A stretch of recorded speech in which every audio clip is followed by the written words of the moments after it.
Herman Cain's 999. Do you guys want to talk about Perry's plan? No. Okay. Herman Cain's 999 economic plan continues to draw increased scrutiny. Cain's proposal would reform the current tax code, cutting it down to a 9% personal income tax, a 9% corporate tax, and a 9% national sales tax. Speaking to CNBC, Cain's economic advisor, Rich Lowry, offered this analysis of the plan's impact on struggling U.S. economy. Give me the growth estimates. That's the key.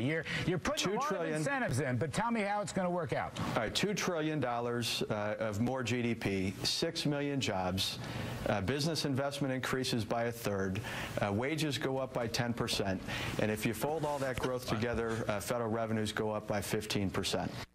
This guy's just making this up. That's him. Are you allowed to do that in American politics? You're obliged to do it. I was about to spit out my Captain Crunch. Luckily, I swallowed first. He's making it up.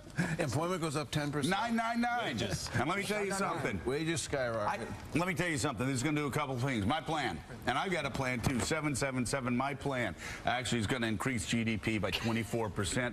Wow. Unemployment going to drop 3 percentage points. What about wages? The chicken weed in your backyard, it's going to go away. I'm going to tell you, this plan 777 reduces male pattern baldness.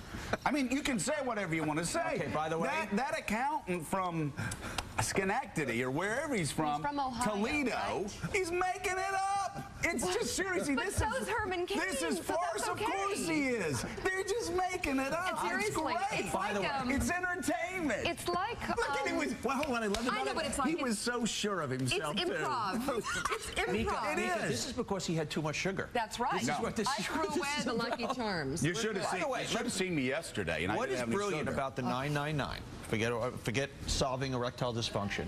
Is the fact that does that too? My plan 777 gets you straight to heaven. Is that, and this comes from him being a Godfather's Pizza guy and simple promotions. You know, the best advertising is simple promotion: buy one, get one free. Right, exactly. And just the fact that it's simple, it might not be reasonable. It's just not real. It's not real, but you know what? Making it up. It's a stake in the ground. And Seriously? it's something. And it's in a mirage, in a desert, you go for something. You know what it reminds me of? What? Hope and Change. No. Which was also a mirage. It was nothing but a mirage. No. He was selling potato chips in 2008, and it's so funny, the same people on the left that are saying, no, that's not oh, Joe, wait. Oh, what do you mean it's not true? No, he was a state senator. This was like selling soda to Americans. Hope and change, hope and change. No. It's the same exact thing. Not. And Americans bought it hook, line, and sinker. They could have gotten Hillary Clinton, somebody that knew how to run Washington, or they could go with a guy that had the catchy phrase. And guess what they did? They went with a guy that had a catchy phrase. Which is what I always say. They don't vote for issues. They vote for an overall persona. And anybody on the left that is not willing to admit that you fell for it hook, line, and sinker back in 2008, a soda campaign for hope and change, are just like the people on the right that are still trying to tell themselves that 9 and 99 means anything more than 27. You know what this says, Herman Cain, 999? It says that the story is yet to be written. Hope and change.